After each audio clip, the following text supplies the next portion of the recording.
Memang benar. Aku gelisah. Sangat-sangat gelisah pada waktu itu.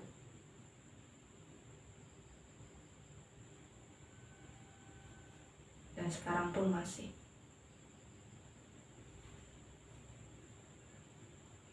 Namun mengapa kau menyebutku gila? Rasa sakit menajamkan indraku, bukan melemahkannya. Apalagi membuatnya tumpul. Dan dibanding yang lainnya, indera pendengaranku lah yang tajam. Aku mendengar semua hal yang ada di langit dan di bumi. Aku mendengar suara di neraka.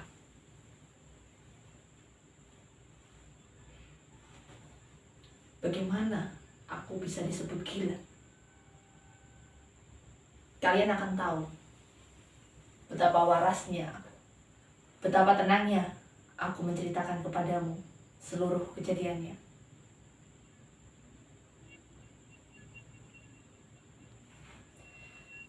Sulit menceritakan bagaimana mula-mula gagasan itu menyusup di benakku.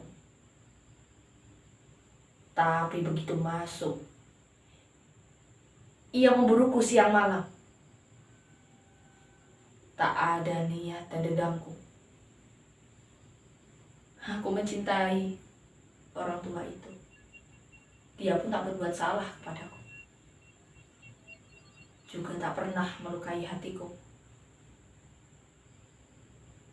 Emasnya pun tak kuinginkan. Kupikir yang menjadi permasalahannya adalah matanya. Ya, matanya. Salah satu bola matanya menyerupai mata burung pemangsa, mata yang biru dan berselaput. Setiap kali ia menatapku, darahku terasa beku. Dan sedikit demi sedikit, secara berangsur-angsur, aku membulatkan hatiku untuk membunuhnya, sehingga terbebas selamanya dari sergapan mata burung pemangsa itu. Namun, disinilah pangkal soalnya. Kau menganggapku gila. Sedangkan semua orang gila pasti tidak tahu apa-apa. Namun, kau akan melihat bagaimana aku melakukannya. Kau akan melihat betapa cerdiknya aku menyelesaikan pekerjaanku. Begitu rapi, begitu terencana. Dan kemudian, berpura-pura tidak terjadi apa-apa. Aku menjadi lebih manis kepada orang tua itu pada seminggu terakhir sebelum aku membunuhnya. Setiap malam, menjelang tengah malam, aku memutar gagang pintu kamarnya dan membukanya begitu hati-hati. Dan pekerjaan seperti ini kulakukan selama 7 malam berturut-turut. Tiap datang tengah malam. Namun, selalu kujumpai mata itu tertutup. Dalam keadaan seperti itu, tentu mustahil melanjutkan rencanaku. Sebab, bukan orang tua itu yang membangkitkan amarahku, tetapi mata setannya itu.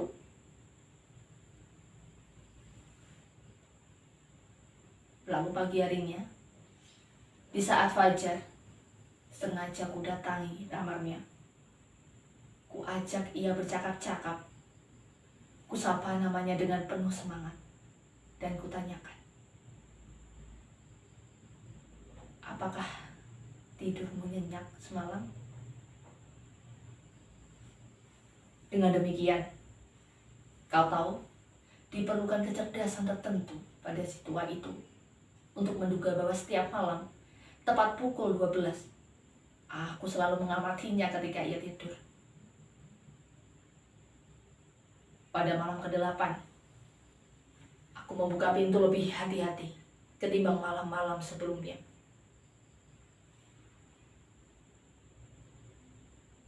Jarum menit jam di dinding bahkan lebih cepat ketimbang gerakan tanganku.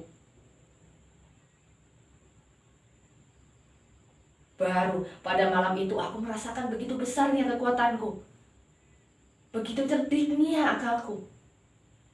Hampir tidak bisa aku menahan luapan perasaan menangku. Membayangkan diriku sendiri sedang menguakkan pintu sedikit demi sedikit.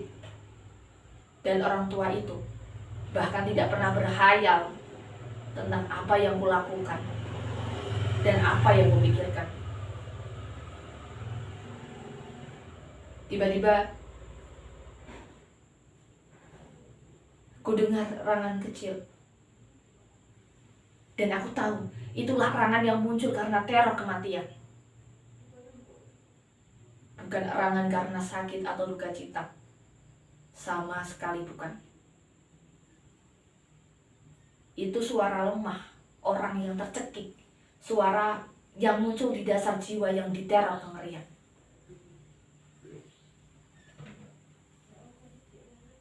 Aku kenal sekali dengan suara itu. Beberapa malam, di saat dunia terlelap, suara itu bangkit dari dadaku, menusuk-nusuk, dan gaungnya yang mengerikan. Sebuah teror yang menggelisahkan. Ku bilang aku kenal betul suara itu. Aku tahu apa yang dirasakan orang tua itu, dan turut berduka cita atas kemalangannya. Meskipun dalam hati aku ketawa. Aku tahu bahwa matanya tak pernah lagi terpejam sejak ia dikejutkan oleh suara yang membangunkannya. Lalu mata itu terbuka, begitu lebar, dan amarahku bangkit melihat mata itu terbuka. Jelas sekali kulihat mata biru berkabut dengan selaput yang menyelimutinya yang mengerikan, yang menusukkan hawa dingin di sumsum tulang belakangku. Namun sama sekali tak kulihat wajah orang tua itu.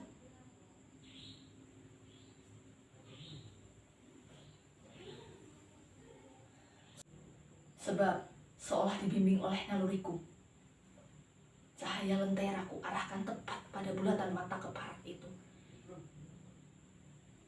Jadi bukanlah yang kau sebut gila itu sesungguhnya adalah indraku yang begitu tajam. Sekarang aku mendengar suara lemah, samar-samar, berdetak dalam tempo cepat seperti detak jam yang terbungkus kain. Aku kenal betul suara itu. Ialah bunyi detak jantung orang tua itu. Kemarahanku memuncak. Sebagaimana keberanian orang serdadu naik karena pukulan genderang. Kendati demikian, aku masih menahan diri. Ku tahan nafasku. Ku jaga lentera di tanganku. Ku jaga agar sinarnya tetap jatuh ke matanya. Sementara detak jantung terkutuk itu temponya semakin meningkat. Makin lama, makin cepat, dan makin keras. Ketakutan setua itu pastilah luar biasa. Suara itu makin keras, ku bilang, bertambah keras setiap saat.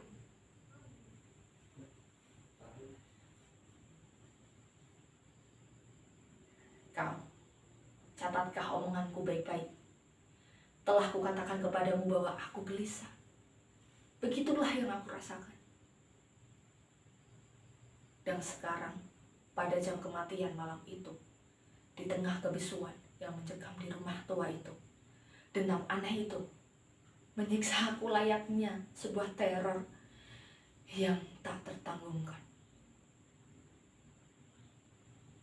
Aku masih menahan diri beberapa menit dan tetap tak beraksi. Namun dendam itu makin memekakan. Kupikir jantungnya pasti segera meledak.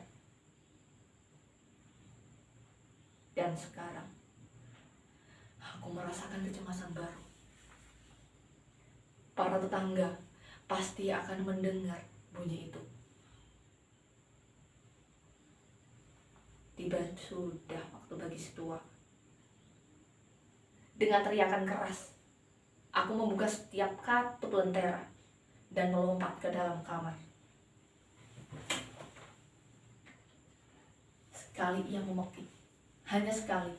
Dalam sekejap, aku menyeretnya ke lantai dan membekapnya dengan kasur tebalnya. Setelah itu, senyumku mengembang.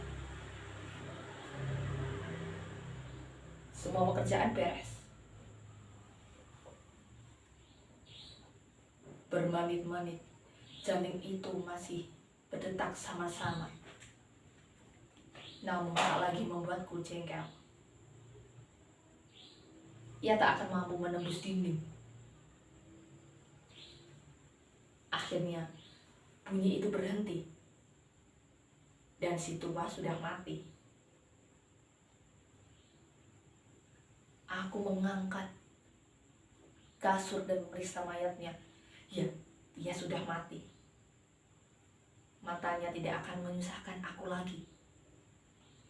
Kalau masih kau anggap gila aku, anggapan itu tak akan berlaku lagi bila kulukiskan apa yang kulakukan untuk menyembunyikan mayatnya. Malam melarut dan pekerjaanku kukebut, namun tanpa suara. Pertama-tama, potong mayat itu. Kupenggal kepalanya, lalu kedua lengannya, dan kedua kakinya. Kemudian, kubongkar 3 bilah papan lantai kamar itu dan kumasukkan potongan-potongan tubuhnya ke dalam rongga di bawah lantai kamar. Setelah itu, ku kembalikan lagi papan lantai seperti semula. Begitu sepele, begitu rapi, sehingga tak satu pun mata, termasuk mata si tua itu, yang menemukan adanya kejanggalan. Tidak ada yang perlu dicuci. Tak ada ceceran noda apapun. Tidak ada bercak darah sekecil apapun. Aku sangat waspada terhadap semua itu. Bak mandi sudah menampung semuanya. Jam 4 pagi. Semua pekerjaanku selesai. Hari masih gelap seperti tengah malam. Bersamaan dengan dendang lonceng jam terdengar ketukan di pintu depan. Aku turun dengan perasaan ringan. Apalagi yang perlu ditakutkan. Kubuka pintu. 3 orang lelaki masuk. Mereka memperkenalkan diri dengan sangat sopan sebagai petugas-petugas kepolisian. Seorang tetangga mendengar pekik semalam, menduga ada kejadian tindak kejahatan. Ia kemudian melapor ke kantor polisi, dan mereka ditugasi untuk penyidikan atas kejadian kejahatan tersebut. Aku tersenyum. Apalagi yang perlu ditakutkan? Dengan ramah, kupersilahkan mereka masuk. Pekik itu, kataku keluar dari mulutku di saat aku mimpi. Kujelaskan kepada mereka bahwa si orang tua sedang tidak di rumah. Lalu, kubawa mereka melihat-lihat seisi rumah.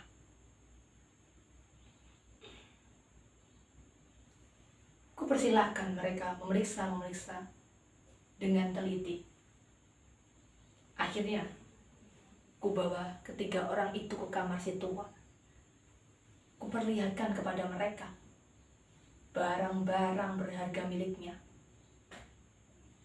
Semua aman, tidak tercolek. Dengan kepercayaan diri yang melambung, aku mengusung 3 kursi ke dalam kamar dan meminta mereka untuk melepas penatnya di tempat tersebut.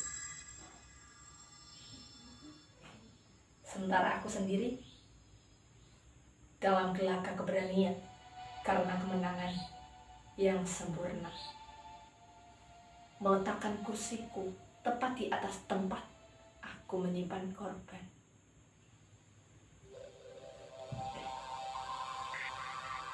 Para petugas merasa puas. Perlakuanku meyakinkan mereka. Aku sendiri merasa tenang. Mereka duduk. Dan sementara aku menjawab pertanyaan-pertanyaan dengan keseharian yang remeh. Tapi sebentar kemudian, aku merasa parasku memuncak dan berharap agar mereka segera pergi. Kepalaku pening dan aku merasakan dering di telingaku. Namun mereka tetap duduk dan bercakap-cakap. Dering itu menjadi lebih jelas, terus-menerus dan makin jelas. Aku bicara lebih keras untuk mengusir perasaanku. Namun dering itu terus saja dan makin pasti. Sampai akhirnya aku sadar bahwa dering itu bukan di dalam telingaku. Ya Tuhan, apa yang bisa aku lakukan? Aku meradang, aku meracau, aku mengutuk. Ku angkat kursi yang kududuki dan ku hempaskan benda tersebut ke lantai. Namun kegaduhan yang ditimbulkannya tertelan oleh bunyi keparat itu yang terus menguat itu. Suara itu makin kencang, makin kencang, makin kencang. Para petugas tetap melanjutkan percakapan seperti biasa. Dan seperti tak terjadi apa-apa. Dan mereka pun tersenyum. Bagaimana mungkin mereka tidak mendengar? Demi Tuhan, tidak. Tidak. Mereka juga mendengar. Mereka curiga. Mereka tahu. Mereka pasti sedang menghibur ketakutanku. Kupikir begitu.